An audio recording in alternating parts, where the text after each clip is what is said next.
माननीय सभासदों, माननीय अध्यक्ष जी,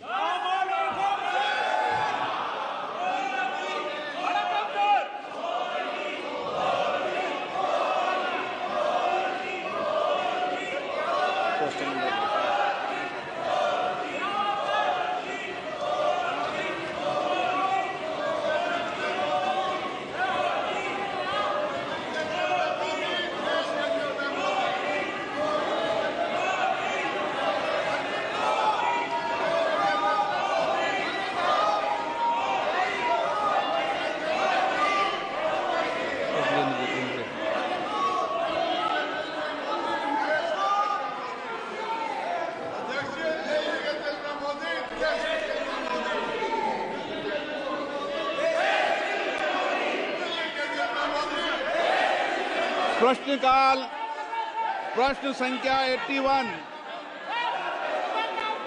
नलिन सोरेन। अध्यक्ष महोदय बैठिए प्लीज। नलिन सोरेन। अध्यक्ष महोदय, आपके माध्यम से माननीय कौशल विकास मंत्री से जानना देश में मोदी माननीय प्लीज। अध्यक्ष महोदय,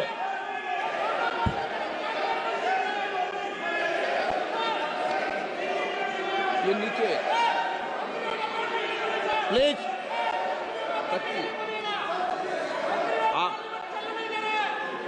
आप क्वेश्चन माननीय मंत्री जी प्लीज प्लीज। नो सभापति माननीय मंत्री जी। सभापति जी, प्रश्न का उत्तर सभा के पटल पे आप डिबेट आप नहीं ओके नो लो प्लीज प्लीज प्लीज। माननीय मंत्री जी, माननीय सदस्य प्लीज। प्रश्न का उत्तर सभा के पटल पे प्रस्तुत है। महोदय, माननीय मंत्री कौशल विकास से मैं जानना चाहता हूं कि विगत 3 वर्ष में झारखंड राज्य में कितने लोगों को कौशल विकास से उपलब्धि मिली है और कितना रुपया आवंटन। सभापति जी, झारखंड का डिटेल मेरे पास है। वैसे मैंने लिखित उत्तर में माननीय सदस्य को दिया भी है। मैं बोलता हूं, प्रधानमंत्री कौशल विकास योजना में झारखंड में टोटल 3,10,000, जन शिक्षण संस्थान में लगभग 80,000, नैप्स जो नेशनल अप्रेंटिसशिप प्रमोशन स्कीम है उसमें 43,000, और जो ITI में CTS स्कीम चलती है, क्राफ्ट्समैन ट्रेनिंग स्कीम, उसमें लगभग 2 लाख के करीब प्रशिक्षित हुए हैं। और माननीय सदस्य ने पूछा है कि कितना धन का आवंटन हुआ है, वो भी मैं माननीय सदस्य को बताना चाहूंगा।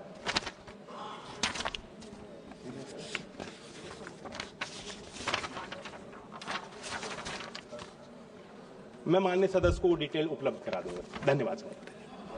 माननीय सदस्य।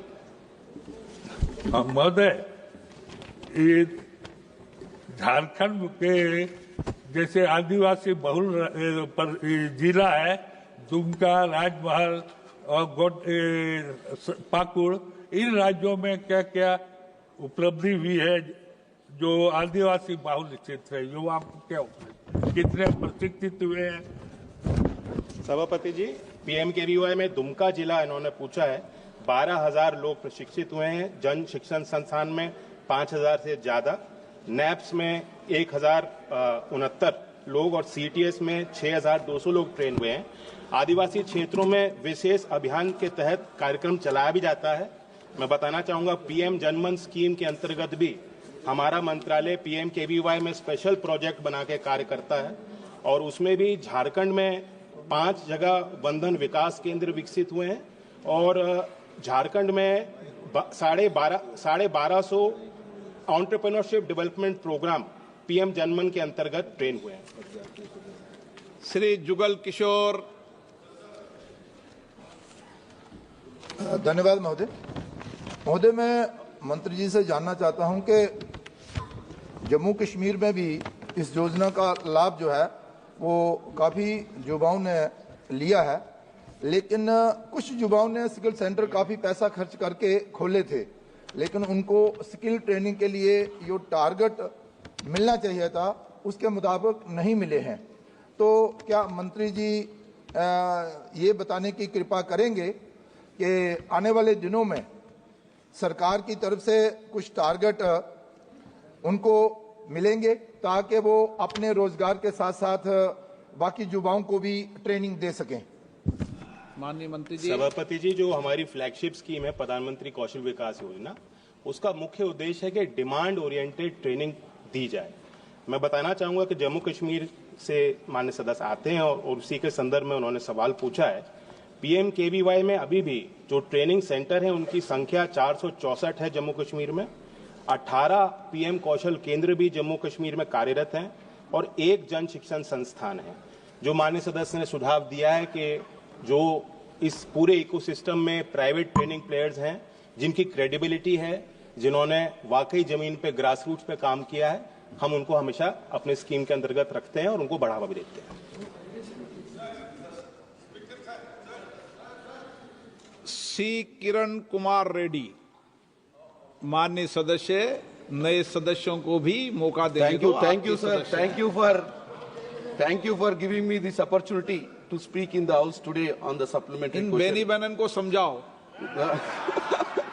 Thank you, sir. I am proud to say, under the able and dynamic leadership of our Honorable Chief Minister of Telangana, Shri Anumula Revanth Reddy Garu, he is ambitiously setting up the Young India Skills University in Hyderabad, which is his brainchild, with an objective of providing job opportunities to the students, to imparting skill development training in accordance to the requirements of the local industries, which are having demand in collaboration with various companies in PPP model, and total of 17 priority sectors have been identified and will provide training to 2,000 people in the first year of 2025-26.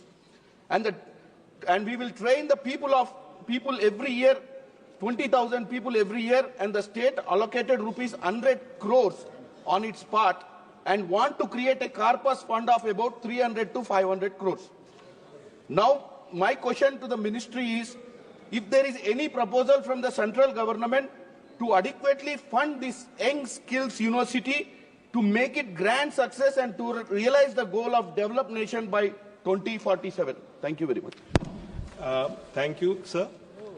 Number of states have established skill universities as per state laws, acts, and our approach is under National Education Policy 2020 to work on convergence, to build on capacity, create an ecosystem for skilling starting from schools and later on going into the higher education system.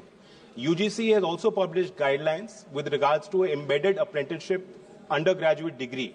So while the state of Telangana that the member is referring to is taking strides and an initiative to launch a skill university, there is no central scheme as such per se for establishment of the skill university, but under our various schemes, we can provide support to credible institutions. Sri Mallu Ravi. Thank you very much, sir, for giving me opportunity. Telangana, there are number of ITI institutions and polytechnic colleges. I request the Honorable Minister, is there any scheme which is going to establish skill development centers in the ITI and the polytechnic colleges in Telangana? We are preparing a DPR to submit to the central government. Otherwise, as of now, any sanctions are made for skill development in Telangana? Sir, ITI is part of our vibrant skilling ecosystem. That's a national footprint. And Honorable Member is talking about ITIs in the state of Telangana. I would like to make this House aware that in the last year's budget also there was a very important announcement that the central government is going to dedicate resources towards upgradation, providing infrastructure support, revitalizing, bringing in new course and curriculum, teacher training programs in ITIs. Total of 60,000 crores is to be spent under this scheme. And I think Telangana state, a number of ITIs could be covered under the scheme. Thank you. Question number 82 Shri Anand Bhadauria ji. जी अध्यक्ष जी, प्रश्न संख्या 82। माननीय मंत्री जी, माननीय सदस्य। अध्यक्ष जी, मैं आपके माध्यम से माननीय मंत्री जी से जानना चाहता हूं, इस सरकार के दौरान गोल्ड लोन एनपीए में ऐतिहासिक वृद्धि देश में आर्थिक संकट की ओर इंगित करती है। रुपए का डॉलर के मुकाबले ऐतिहासिक पतन, और अभी जो भारत सरकार ने 196 लाख करोड़ का बजट प्रस्तुत किया है, वार्षिक बजट, लुढ़कती आर्थिक विकास दर, जो बजट प्रस्तुत किया 196 लाख करोड़ रुपए का कर्ज जो भारत सरकार पर लगभग 196 करोड़ है, वो इस साल के बजट, वार्षिक बजट का 4 गुना है। लुढ़कती आर्थिक विकास दर में बजट भाषण मत दो माननीय भदौरिया जी। आप जी सर, मैं उसी पे आ रहा हूं कि 12 लाख से ज्यादा रिक्त पद पड़े हैं। मैं माननीय मंत्री जी से जानना चाहता हूं कि क्या कारण है कि एक अच्छी खासी अर्थव्यवस्था जो एक दशक पहले विकसित देशों के मुकाबले में खड़ी थी, आज देश के, भारत के लोगों को सोना और मंगलसूत्र गिरवी रख करके लोन लेना पड़ रहा है और उसका रीपेमेंट भारत के लोग नहीं कर पा रहे हैं। क्या ये अर्थव्यवस्था पर सरकार श्वेत पत्र कोई जारी करेगी? माननीय मंत्री जी।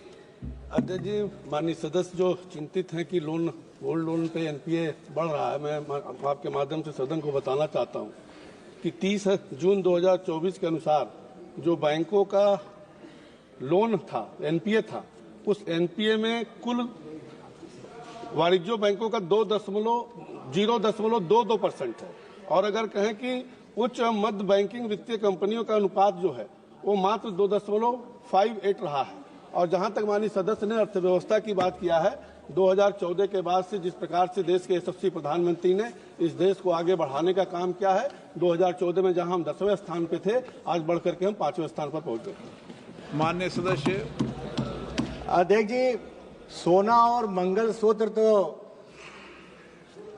भावनाओं से जुड़ा हुआ होता है, कोई ऐसे ही नहीं अपना सोना गिरवी रख करके लोन लेता है। एक और सरकार कह रही है कि हम विश्व की 5वीं सबसे बड़ी अर्थव्यवस्था है, और दूसरी 3 फरवरी के प्रश्न संख्या 172 हमारा ही था, उसमें माननीय मंत्री जी ने 2020 में वैश्विक महामारी के विपरीत वित्तीय प्रभाव का वित्तीय वर्ष 2020-21 के बाद राजकोषीय प्रभाव पड़ा है, इसलिए केंद्रीय कर्मचारियों के महंगाई भत्ता, महंगाई राहत का बकाया दिया जाना संभव नहीं है। सरकार ने ये जवाब दिया है। तो मैं अध्यक्ष जी जानना चाहता हूं, मेरा माननीय मंत्री जी से प्रश्न है कि आप अपनी सुविधा के अनुसार तो अर्थव्यवस्था का बखान कर नहीं सकते कि अर्थव्यवस्था अच्छी है या खराब है, और अगर अच्छी है आपका कौन सा कथन सही माना जाए? अगर अच्छी है तो क्या केंद्रीय कर्मचारियों और पेंशनरों का डीए और डीआर देने का कार्य सरकार करेगी?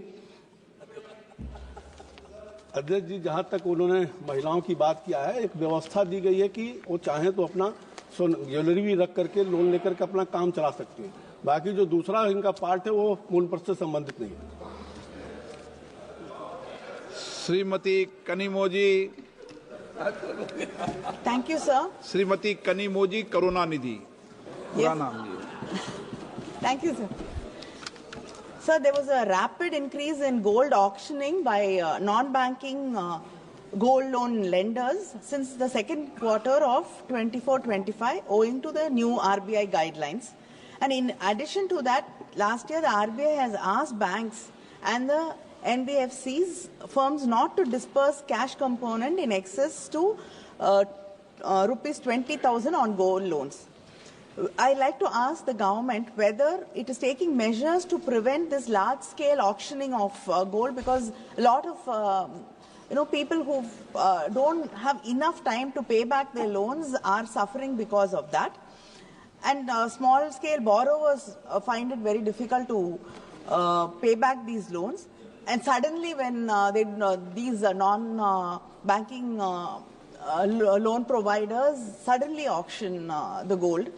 And I'd also like to know, why are you restricting the cash disbursal at only 20,000 rupees for gold loans? we still have a large section, around 36% of people do not have bank accounts. So if you're going to restrict it at 20,000 rupees, how will we include these people also, and how will they be able to get and use these gold loans? Thank you. अध्यक्ष जी, अभी माननीय सदस्य ने जो चिंता व्यक्त किया है, अभी ये देखें तो फरवरी 2024 में सरकार द्वारा सार्वजनिक क्षेत्र के बैंकों को एक समग्र मूल्यांकन निर्देश जारी किया है और सितंबर 2024 में आरबीआई द्वारा भी सभी संस्थाओं को गोल्ड लोन पोर्टफोलियो पर कड़ी नजर रखने हेतु दिया गया है।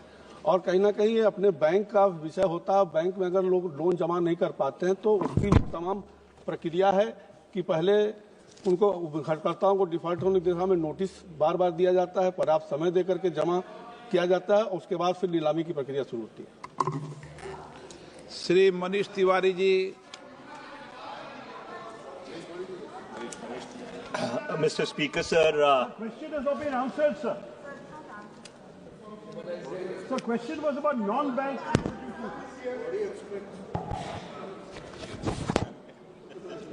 Mr. Speaker, sir, with your permission, may I... Non-bank, ma'am.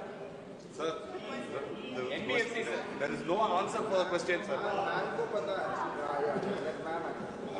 If you permit me, sir, non-banking financial companies and scheduled commercial banks, all of them are guided by similar rules. And as the Minister of State explained, there is a process of giving enough number of notices to the bank account holder to say your servicing is not up to the mark, and that in the eventuality of you not coming back to pay, we will be forced to go on an auction. Now, even for going on an auction, there are very well laid out procedure. It cannot be done outside of the district. It cannot be done without the presence of the person. It cannot be done unless the valuation is done. It is also not done at a random rate. There is a benchmark rate the NBFC has to fix, and that will not be lower than 80%, I think, over the last 3 or 4 months of gold rate. And that gold rate is not determined by the NBFC, it is determined by the Bombay Bullion Association, I think, who gives out the rate every day, and therefore it cannot be lower than that rate. So these are well-laid, tight processes. I would rather have more information from the Honourable MP if these processes are violated. And if they are violated, indeed, it's for us to act on. But the processes are very much in detailed fashion written down and followed by the banks. And the reserve price is something which they have to declare well in time. So I think if there are specific instances where the Honourable MP thinks these laid out norms are violated, I'm quite willing to take the details and act on it. Shri Manish Tiwari. Thank you very much, Mr. Speaker, sir. Mr. Speaker, sir, with your permission, may I ask a slightly different question pertaining to gold? In the year 1971, Richard Nixon, who was then President of the United States of America, gave up the gold standard. After that, gold was hardly considered to be a serious financial asset. In 2006, gold constituted only 6% of the reserves of the central banks of the world. In the year 2024, it is up to 11%. China, India, Poland, Turkey are the most aggressive buyers. Even in India, there has been a surge in the domestic price of gold. My question to the Honourable Minister is that this shift away from the dollar to gold, does it indicate a renewed search for an alternative international settlement mechanism, de-horse the dollar? That's my question to the Minister. So the Honourable Member has he himself mentioned that it is not the core part of the question, but he's still asking, and I would certainly like to give my brief answer on it. India's, as he observed rightly, the demand for gold in India has not come down. On the contrary, it's going up.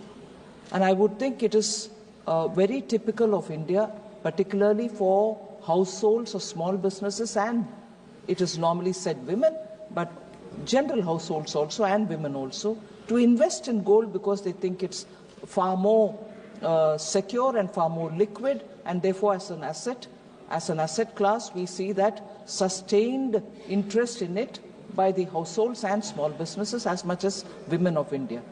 But beyond that, of course, the Reserve Bank also is buying gold to make sure that it has adequate reserves of gold and not just a basket of currencies. And in that, one of the currency which predominantly has been held by the Reserve Bank has been the US dollar. But we also have the reserve currencies in denominations of different denominations of other currencies as well. But the gold is also kept in the Reserve Bank, and gold is also being bought by Reserve Bank. But beyond that, as regards an international currency or potential currency, there is not much for me to comment at this stage. Question number 83, Dr. Prashant Yadav Rao Pandole. बड़ी आपकी किस्मत है, बहुत बोलते हो संसद में। माननीय सदस्य, लोगों का आशीर्वाद। माननीय मंत्री जी, उत्तर सभा के पटल पे प्रस्तुत। धन्यवाद अध्यक्ष महोदय, आपका आशीर्वाद है। आपके माध्यम से मैं मंत्री जी यह बताने की कृपा करें, स्किल इंडिया डिजिटल पहल का ब्यौरा और इसके उद्देश्य क्या है। क्या उक्त पहल से देश में डिजिटल सार्वजनिक बुनियादी ढांचों को अपनाए जाने को बढ़ावा मिलने की संभावना है और इससे उद्योग में किस प्रकार की सहायता मिलने की संभावना है। इससे नागरिकों को होने वाले संभावित फायदों का ब्यौरा क्या है।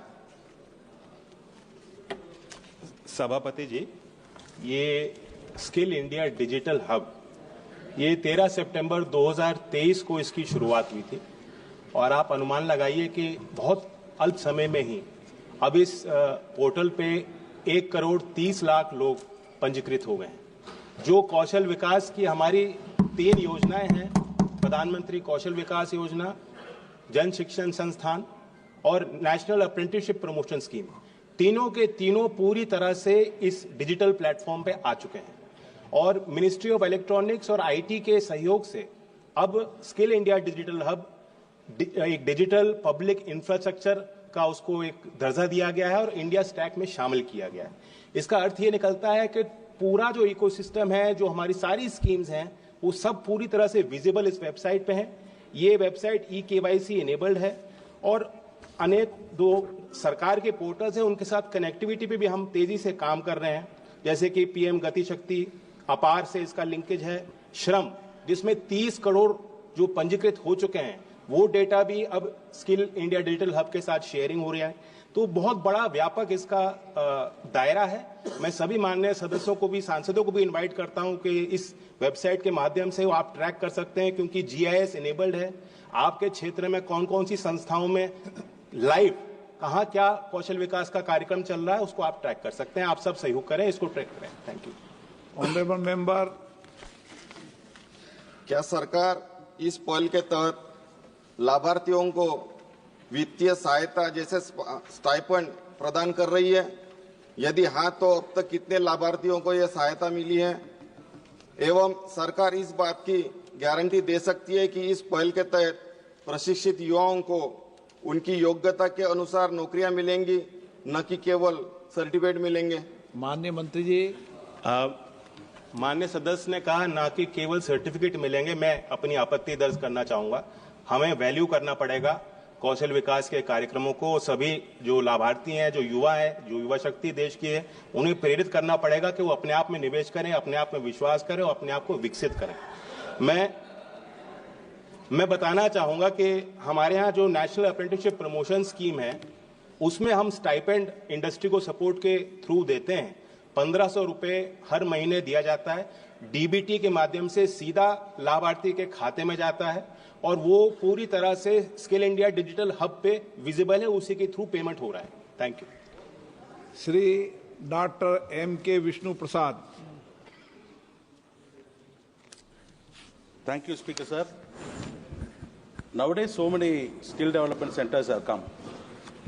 And of course, it is indeed a boon for all the youngsters to develop their skill and contribute to the development of the nation. But some skill development centers have an access or a nexus with some corporates. The CSR of the corporates are being utilized for skill development centers. At this point of time, I would like to know whether the corporates have the provision of allocating CSR in developing the skill development centers. Because the way of thinking, this CSR has to be utilized for development of community, but by giving a skill development, of course the community is developed. Eventually the company is also getting developed. Is there a provision by the union government whether the CSR can be utilized for skill development centers? Thank you, sir. Sir, absolutely. Corporate India is providing job opportunities for our youth, and they are considered partners in the entire skilling schemes. Honorable member spoke about community impact. We actually have a dedicated scheme, Jan Shikshan Sansthan, which works through grassroots organizations for community impact. As far as Corporate India giving CSR funds, it is of course welcomed. NSDC is also CSR compliant. And even in the newly announced ITI upgrade scheme, there is a proposal to involve corporate industries, local industry clusters, MSMEs, so that they can coordinate with the skilling institution, especially ITIs. And they're also required to contribute CSR up to 10,000 crores in that particular scheme. Thank you. Question number 84, Dr. Srikant Eknath Shinde. Question number 84 sir. माननीय मंत्री जी, माननीय सदस्य. Sir धन्यवाद, आपने मुझे प्रश्न पूछने की अनुमति दी. मैं सरकार को धन्यवाद देता हूं कि टूरिज्म मिनिस्ट्री ने महाराष्ट्र को स्वदेश दर्शन योजना के माध्यम से कोस्टल सर्किट और स्पिरिचुअल सर्किट के लिए सहायता दी है. मैं महाराष्ट्र और पूरे देश के गौरव छत्रपति शिवाजी महाराज जी के से संबंधित किलों के डेवलपमेंट के संदर्भ में प्रश्न पूछना चाहूंगा. महाराष्ट्र में छत्रपति शिवाजी महाराज से जुड़े ऐतिहासिक किले जैसे रायगढ़ हो, राजगढ़ हो, सिंहगढ़ हो, शिवनेरी आदि अलग अलग किले हैं. ये किले न केवल इतिहास के पर्सपेक्टिव से इम्पोर्टेंट है, बल्कि पर्यटन के क्षेत्र में इसका बहुत पोटेंशियल है. मेरा सरकार से प्रश्न है कि जिस प्रकार टूरिज्म सर्किट्स का विकास स्वदेश दर्शन योजना के माध्यम से किया जा रहा है, तो क्या उसमें छत्रपति शिवाजी महाराज से जुड़े इन सभी स्थलों को जोड़कर एक छत्रपति शिवाजी महाराज टूरिज्म सर्किट बनाया जाएगा, जिसके अंतर्गत स्टेट ऑफ आर्ट इंफ्रास्ट्रक्चर और सुविधा विकसित की जाए, जिससे पर्यटकों को बेहतर अनुभव मिले और छत्रपति शिवाजी महाराज का गौरवशाली इतिहास भविष्य की पीढ़ियों को भी पता चले. धन्यवाद सभापति महोदय. माननीय सदस्य ने जो प्रश्न किया है वो निश्चित रूप से भारत की विरासत और भारत के इतिहास से के अत्यंत महत्वपूर्ण प्रश्न से जुड़ा हुआ है. और क्योंकि माननीय प्रधानमंत्री नरेंद्र मोदी जी के नेतृत्व में सरकार विरासत का संरक्षण करते हुए भारत को विकसित करने की दृष्टिकोण से काम कर रही है, मैं माननीय सदस्य की जानकारी के लिए बताना चाहता हूं कि अभी हाल ही में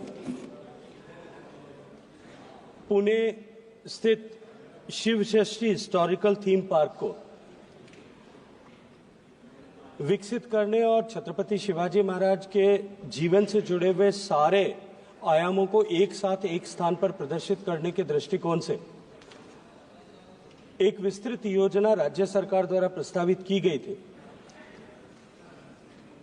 और राज्य सरकार ने उसके ऊपर 50 करोड़ रुपए से ज्यादा की सहायता माननीय मुख्यमंत्री एकनाथ शिंदे जी द्वारा प्रदान की गई थी.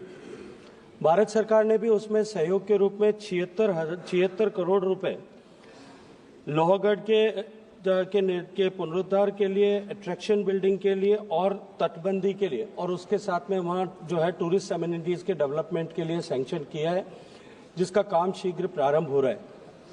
इसके अतिरिक्त भी special assistance to the states इस स्कीम के तहत भी छत्रपति शिवाजी महाराज के जीवन से जुड़े अत्यंत महत्वपूर्ण किले सिंधुदुर्ग पर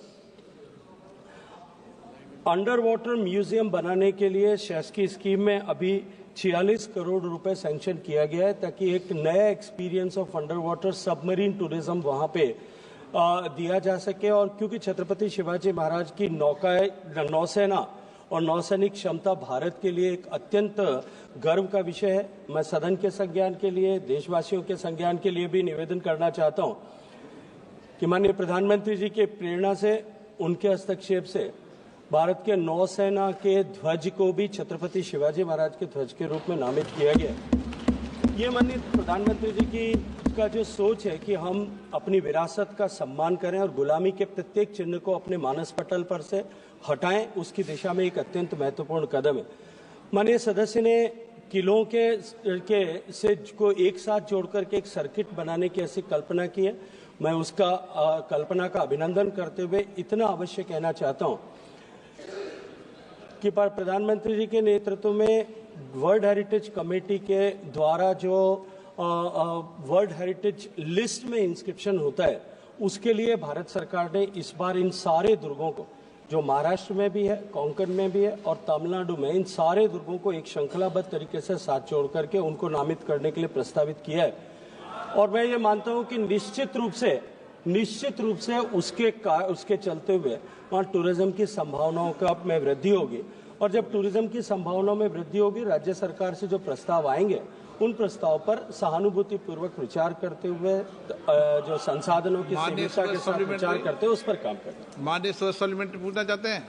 सर, बहुत बहुत धन्यवाद मंत्री जी, आपने बहुत ही विस्तृत रूप में उत्तर दिया। धन्यवाद। महाराष्ट्र के लिए स्वदेश दर्शन योजना के लिए प्रोजेक्ट सैंक्शंस हुए थे, जिनका अप्रूवल अभी मंत्रालय से बाकी है। आपने कहा अंबेगांव में मंजूर हो चुका है, सिंधुदुर्ग में मंजूर हो चुका है, और एक 2-3 काम जो पेंडिंग मंत्रालय के समक्ष है वो मैं सामने लाना चाहूँगा।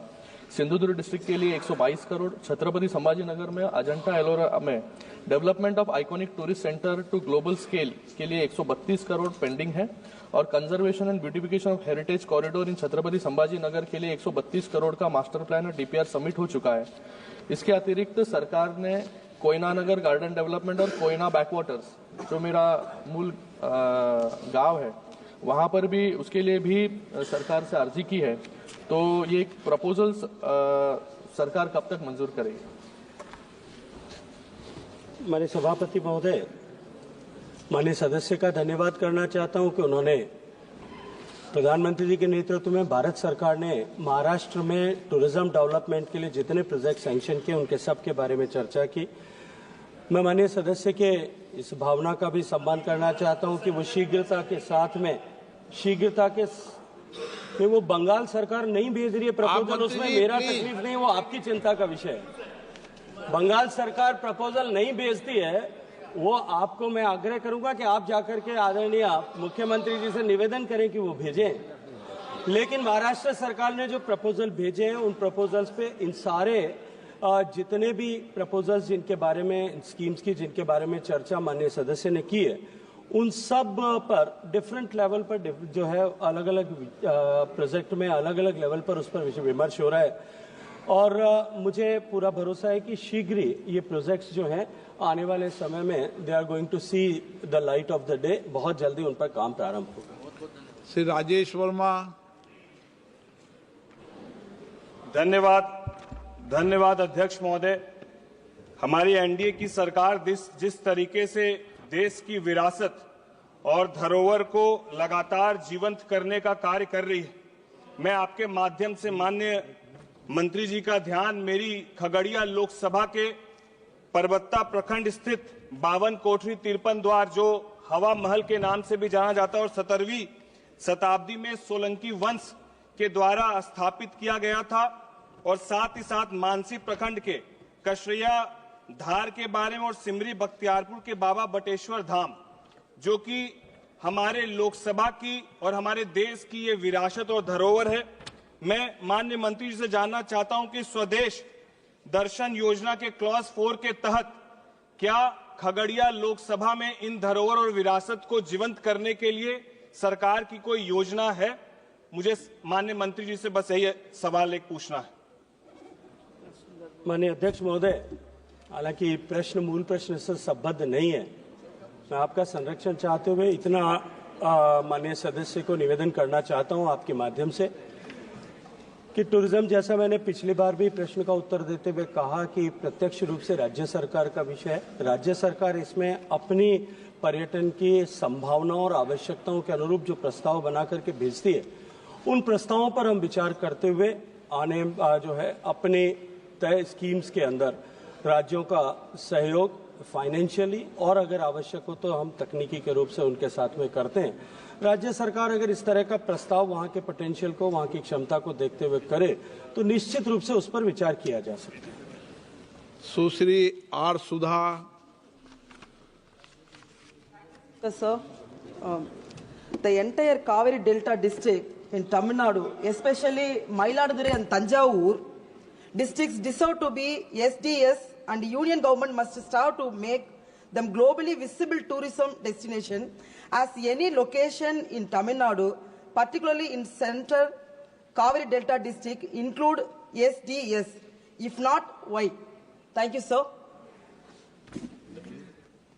माननीय अध्यक्ष महोदय, जैसा मैंने अभी पिछले प्रश्न के उत्तर में कहा कि ये प्राथमिक रूप से to plan and to execute दोनों ये राज्य सरकार का विषय है। ये प्राथमिकता राज्य सरकार को तय करनी होती है, लेकिन निश्चित रूप से हमने तमिलनाडु के कोस्टल सर्किट के लिए ममलापुरम, रामेश्वरम, मंपाडू, कन्याकुमारी, इसके लिए स्वदेश दर्शन में 71 करोड़ रुपए का जो है पहले सैंक्शन स्वदेश दर्शन में किया था। Development of eco tourism circuit in Mahbubnagar district, again 91 crore रुपए का इको सर्किट हमने सैंक्शन किया था। और ये प्रोजेक्ट जो है ये निश्चित रूप से आगे राज्य सरकार अगर इसमें और भी प्रस्तावित करेगी तो निश्चित रूप से, जैसा मैंने पूर्व प्रश्न के उत्तर में कहा, उस पर विचार किया जा सकता है। श्री ब्रजेश चोटा। Thank you, Speaker, sir. Thank you, Speaker, sir, for giving me an opportunity. Sir, the Mangalore region, the coastal Karnataka, is known for its rich culture, and it's a home for many historic temples, sir, like the Kukke Subramanya, the Puttur Mahalingeshwara temple, and other things. We have sent proposals of Puttur Mahalingeshwara temple, Todikana temple, and Sahasralingeshwara temple, sir. So in this context, I would like to ask the Honorable Minister. One is regarding these three proposals. And I would also like to ask, are there any guidelines or frameworks in place to ensure equitable selection across states and development of lesser known heritage sites? Also, is there an online digital resource which can be integrated to this scheme, which can showcase select temples and sites through multimedia content also? Because what is happening is there are a lot of sites which cannot be seen because of lack of information, sir. माननीय अध्यक्ष महोदय, मैं माननीय सदस्य को आपके माध्यम से निवेदन करना चाहता हूं और इस बात से निश्चित रूप से उनकी इस बात का समर्थन करना चाहता हूं कि उन्होंने जो कहा कि आज दुनिया में मार्केटिंग का मीडिया बदल गया और लोग जो है दुनिया डिजिटल मार्केटिंग को पहले प्राथमिकता देने लगी। माननीय प्रधानमंत्री जी के मार्गदर्शन में हमने अभी इनक्रेडिबल इंडिया की वेबसाइट को कंप्लीटली रिवैम्प किया और उसके साथ साथ में सब राज्यों से आग्रह किया है कि उस पर जितना डिजिटल कंटेंट वो उपयोगी समझते हैं उस डिजिटल कंटेंट को उपलब्ध कराएं। That may can be in the form of pictures, that can be in the form of videos. उसको हम अपनी एक रिपोजिटरी बना करके उसको इनक्रेडिबल इंडिया प्लेटफॉर्म के साथ में समाहित करने के लिए काम कर रहे हैं। माननीय सदस्य ने कुछ जो है प्रसाद स्कीम पे के में इंक्लूड करने के लिए कुछ भेजे गए प्रस्तावों की चर्चा की है। क्योंकि मूल प्रश्न से उत्तर संबद्ध नहीं है उन प्रस्तावों में कि अभी वर्तमान में क्या स्थिति है, मुझे उसके बारे में जानकारी नहीं है, लेकिन माननीय सदस्य जब कभी भी मुझे अवसर देंगे, मेरे पास में समय लेकर के तय करके जब कभी भी मुझे अवसर देंगे, निश्चित रूप से मुझे उनको इस विषय को उनके विस्तार से उनके सामने रखने में बहुत प्रसन्नता होगी। Question number 85 Shri Mukesh Kumar Chandrakanta. जी सर, धन्यवाद sir for giving me an opportunity. Question number 85 sir, उत्तर सदन की पटल पे रखा गया। ये लेके नहीं रहते प्रश्न, जी सर, ये नीचे रखो। Thank you sir. the government of India under the leadership of Narendra Bhai Modi has done extremely well in the field of education, particularly higher education during the past decade.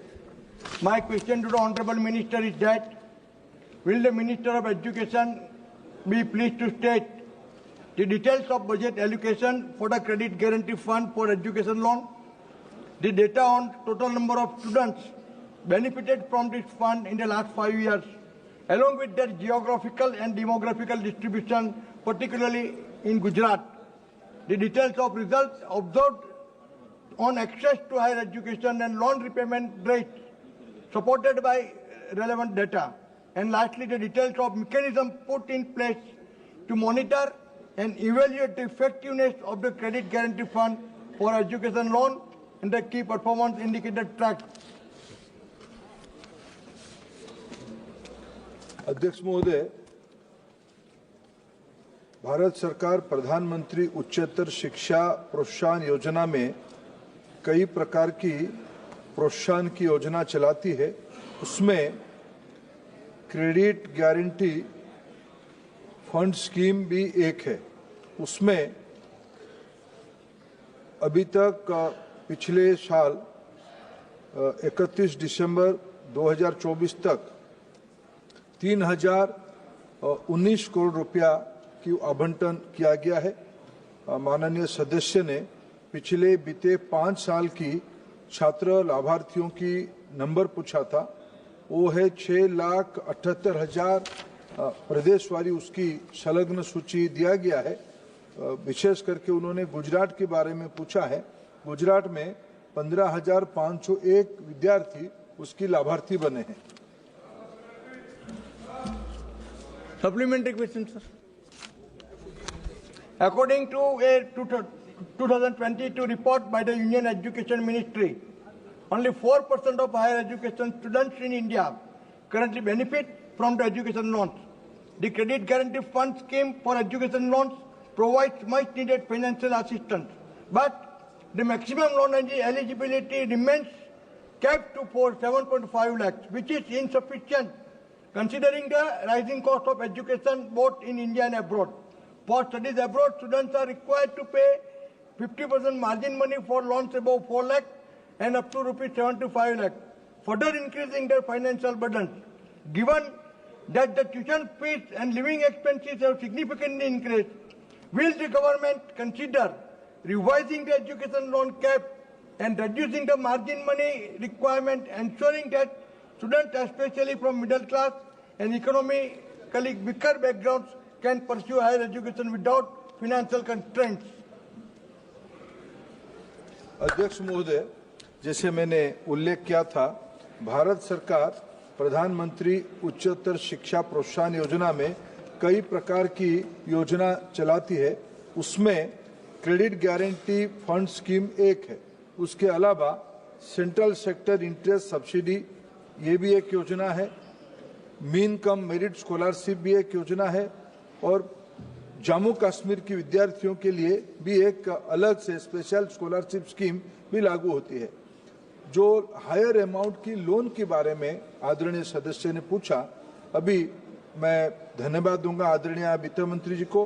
पिछले ही budget में उन्होंने उसी प्रकार की आवश्यकता को ध्यान में रखते हुए प्रधानमंत्री विद्या लक्ष्मी योजना जैसे एक नई महत्वपूर्ण कार्यक्रम को उन्होंने शुरू किया है, जिसमें कोई प्रकार की कोलैटरल गारंटी की आवश्यकता नहीं है।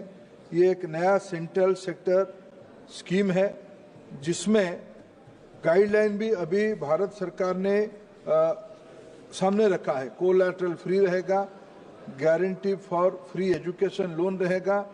ये इसमें 8 लाख तक जिनकी फैमिली इनकम है उनको भी पहले कई प्रकार के लोन में थोड़ा सीमित था, 4.5 लाख की सीमा में दिया जाता था। इसमें 8 लाख तक फैमिली जिनकी इनकम है उनको दिया जाता है। इनकी 10 लाख तक, अभी तक 7.5 लाख का है, 10 लाख तक लोन में 3% इंटरेस्ट सबवेंशन की भी गारंटी कही गई है। इसमें इस बार बजट आउटले में आने वाले 24-25 से लेकर 30-31 तक भारत सरकार की वित्त विभाग ने 3600 करोड़ रुपया की एक स्पेशल फंड भी बनाई है। धीरे धीरे भारत सरकार की प्रचेष्टा रही है उच्चतर शिक्षा में गुणात्मक शिक्षा हमारे देश में ही मिले और उसमें से इसकी अफोर्डेबिलिटी को ध्यान में रखते हुए इस नई योजना को भी लागू किया गया है। श्री अरविंद सावंत।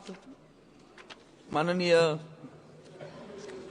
अध्यक्ष जी, बहुत बहुत धन्यवाद।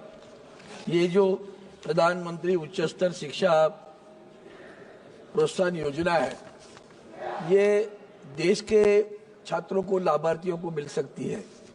क्या देश के जो बच्चे विदेश में पढ़ रहे हैं, जैसे कि रशिया में है या यूक्रेन में थे, इनकी हालत आप जानते हो, उनके परिवार में ऐसी स्थिति आती है कि ये जो लोअर मिडिल क्लास के लोग हैं, उनके बच्चे गए हैं और आज आमदनी रुक गई, अब फी नहीं भर सकेंगे। अब फी नहीं भरेंगे तो बच्चे वापस आने पड़ेंगे, बच्चे को लाना पड़ेगा, क्या करेंगे, कहाँ से भरेंगे? तो क्या प्रदेश में पढ़ने वाले बच्चों के लिए भी प्रधानमंत्री उच्च स्तर शिक्षा या विद्यालक्ष्मी योजना से लाभ मिल सकता है? क्योंकि कोलेटरल की जब बात आती है, क्योंकि मैंने हाल ही में मेरे पास एक बच्चा, उसके पेरेंट्स आए थे, तो वो लड़की पढ़ रही है रशिया में और उनका जो दुकान था बंद हुआ है, अब पैसे भरने के लिए उनके पास कुछ उपलब्धि नहीं है। तो ऐसी स्थिति में बैंकों से पूछा तो कोलेटरल पूछते हैं कहाँ से दे देंगे। तो किस तरह से इन बच्चों के लिए आप सुरक्षा प्रदान कर सकते हैं या उनको आप आर्थिक सहाय कर सकते हैं? धन्यवाद सभापति महोदय।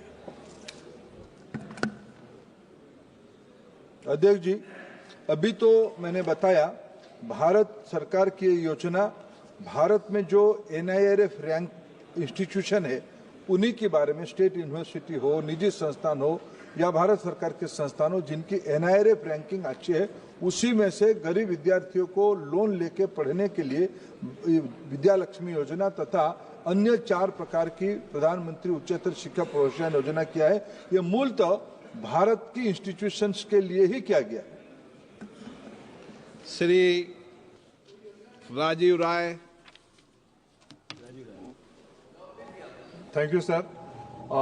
सर, मैं आपके माध्यम से मंत्री जी के संज्ञान में लाना चाहूंगा कि इस बड़ा स्पष्ट आपके रूल्स रेगुलेशन होते हैं कि कोलेटरल सिक्योरिटी नहीं होनी चाहिए, 7 लाख तक का हो जाएगा। लेकिन मैं उस कमेटी में भी हूँ अध्यक्ष जी का आशीर्वाद से और मैंने कई सवाल किया और मैं सवाल कम, सुझाव ज्यादा, अनुभव के आधार पर 2008-9 से काम कर रहा हूँ।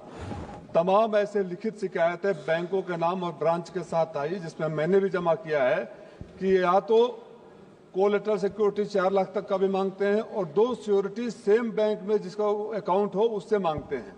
मैंने अधिकारियों से भी कहा था कि अगर आप जो कागज में लिखा है, नियमों में लिखा है, आप उसको मानते हैं तो एक इंस्ट्रक्शन दे दीजिए सारे बैंकों को कि कोई कोलेटरल सिक्योरिटी और सिक्योरिटी सेम बैंक में नहीं मांगेगा और बड़े बड़े नोटिस बोर्ड लगा दीजिए ब्रांचों में कि गांव से लोग आए हुए हों और कितने रिजेक्ट हो रहे हैं लोन एप्लीकेशन, उस पर कोई कार्रवाई नहीं हो रही है। मैं मंत्री जी से पूछना चाहूंगा, क्या ये सुझाव कि सारे ब्रांचों में बड़े बड़े अक्षरों में लिखवा दिया जाए कि कोई कोलेटरल सिक्योरिटी नहीं, कोई 2 सिक्योरिटी सेम बैंक में अकाउंट होल्डर का नहीं? तो बैंक वित्त मंत्री जी करेंगे, तो ये थोड़ी लिखा नहीं, एजुकेशनल लोन से ही जाएगा सर, स्कीम तो शिक्षा विभाग की है। अध्यक्ष जी, आपने सही कहा, लेकिन वित्त मंत्री जी उस मामले में बहुत उदार है। मैं आदरणीय सदस्य को इसकी एक तथ्य सामने रखना चाहूंगा। ये जो एक क्रेडिट गारंटी स्कीम में अभी तक 5 साल में 11,26,000 करोड़ रुपया की लोन विद्यार्थियों ने 11.26 लाख क्रेडिट लोगों ने लिया है, 11 लाख रुपया क्रेडिट लिया है और उसमें 11,26,000 क्रेडिट गारंटी लाभार्थी हुए हैं। उसमें इसकी NPA की परफॉर्मेंस, सर कोलैटरल गारंटी पुराने स्कीम पे है, वो थोड़ा वाइड है, इसलिए थोड़ा उसकी गुणात्मक बढ़ा के अभी जो प्रधान विद्यालक्ष्मी योजना पिछले वित्त वर्ष में सरकार ने लाई है, इसमें कोलैटरल फ्री गारंटी ही नया स्कीम आई है।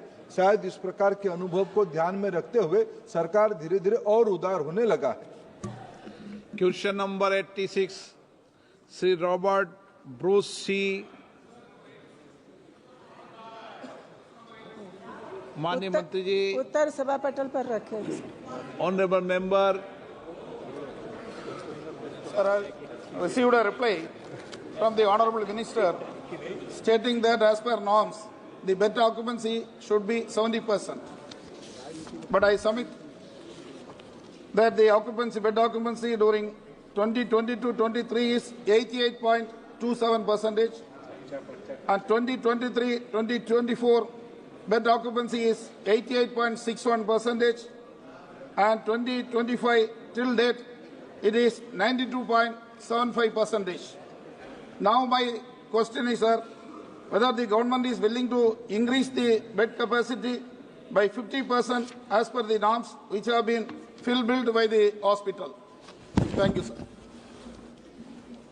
माननीय अध्यक्ष, तिरुनेलवेली का हॉस्पिटल का बेड ऑक्यूपेंसी अभी 100 है। ईएसआई का मानदंड का आधार पर हम 3 साल का अंकड़ लेते हैं, 70% बेड ऑक्यूपेंसी होना चाहिए। 23 साल का, पिछले 3 साल का हम लेते हैं। इसी कारण 2021-22 में वो 64% था। सदस्य ने ठीक बोला, 2 साल में वो बढ़ गए हैं, 88% हो गई है, अभी 92% तक पहुंचा है। ये साल का अंकड़ आना चाहिए सर, बाद में हम अंकड़ लेके 50% उसको बढ़ा सकते हैं। सदस्य ने 300 बेड का पूछा है, हम केवल 50% तक बेड बढ़ा सकते हैं सर। तिरुनेलवेली में अभी 100 बेड का हॉस्पिटल है, उसी में सब सुविधा है। एंड तिरुनेलवेली एंड तेंकासी में 11 डिस्पेंसर भी काम कर रहे हैं, वो पूरा वो एरिया का एंड नेबरिंग एरिया को भी कैटरिंग कर रहे हैं sir. Honorable member supplementary. Sir, ESI hospital is used by the local people, BD workers, central government employees of Godangulam, ISRO and Mahendragiri. The only problem, the installing the MRI and CT is there is lack of space. Now my question is whether the government is open to approving additional space for the installation of MRI and the CT scan machines. Without MRI and the CT scan, the employees are struggling like anything, and they are going to outside the private centers for taking MRI and CT. Thank you, sir. Sir, Tirunelveli hospital में हर दिन 3 से 4 patient MRI और CT scan के लिए आते हैं sir. हम government hospital and 2 private hospital उधर है, इसके साथ हम जुड़े हैं। They are the referral hospitals in Tenkasi and Tirunelveli. The referral hospitals are catering the MRI and CT scanning. 3-4 patient के लिए हम ये मशीनरी, स्पेशली MRI, किधर 300 बेड से ज़्यादा बेडिंग होती सर, उधर हम MRI मशीन डालते हैं। नहीं तो हम प्राइवेट हॉस्पिटल, नहीं तो गवर्नमेंट हॉस्पिटल को रेफरल करते हैं। अभी ऐसा प्रस्ताव नहीं है सर। हम फ्यूचर अभी ESI एक्ट को अमेंडमेंट भी किया, फ्यूचरिस्टिक पेशेंट का तो कितना आएंगे ऐसे देखते हुए भी हम इंफ्रास्ट्रक्चर बढ़ाने के लिए कोशिश कर रहे हैं आने वाले दिन में, क्योंकि अभी इसका हॉस्पिटल का बेडिंग 92% हो गया। आने वाले दिन में हम इसको बढ़ाने का कोशिश भी जरूर करेंगे सर। श्री के रघुवीर।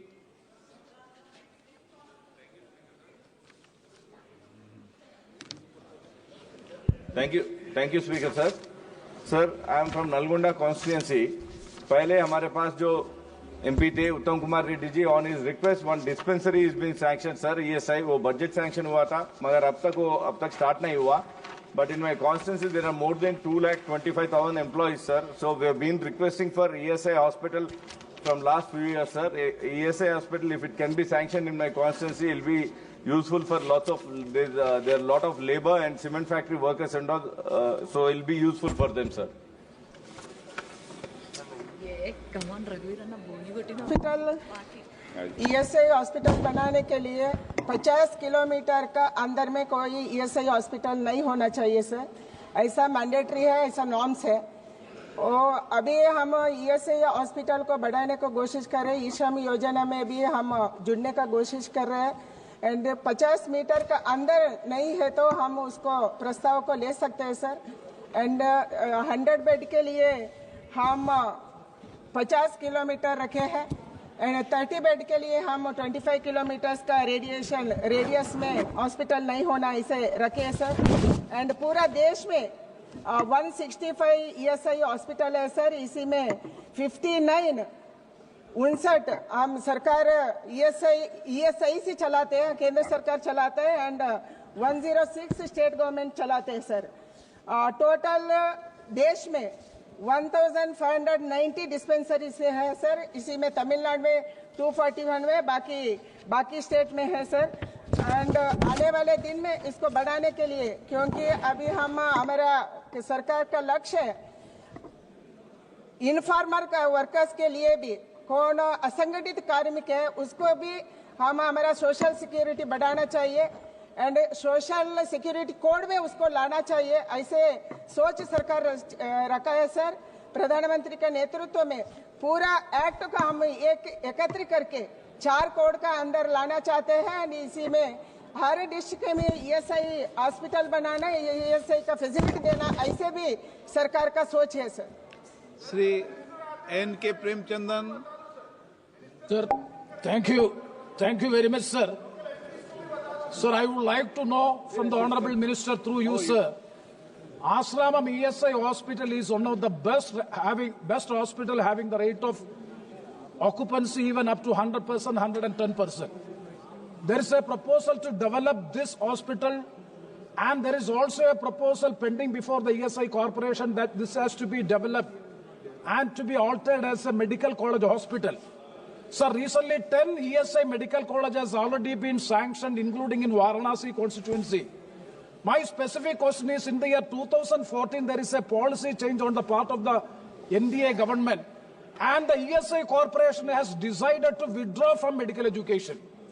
Now the ESI Corporation has reviewed the policy and decided to restart the medical education, by which 10 medical colleges have already been sanctioned. I would like to know from the Honorable Minister a specific question.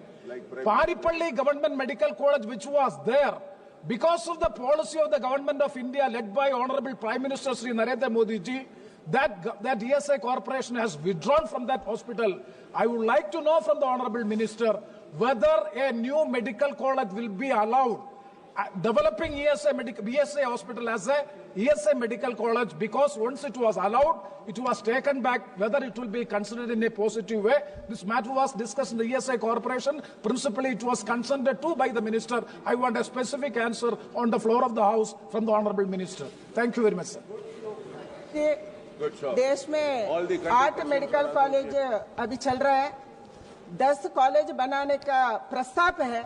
किधर बनाना, कैसे बनाना and कौन सा आधार पर बनाना, उसका चर्चा हो रही है। ऐसा उसका कॉलेज को बनाना, ऐसा कोई प्रस्ताव अभी नहीं है सर। के Suresh ji. Thank you, Speaker, sir. Sir, ESIC hospitals in the country for providing better medical treatment of the workers are very poor. Majority of the hospitals, there is no permanent doctors, nurses, and other medical staffs.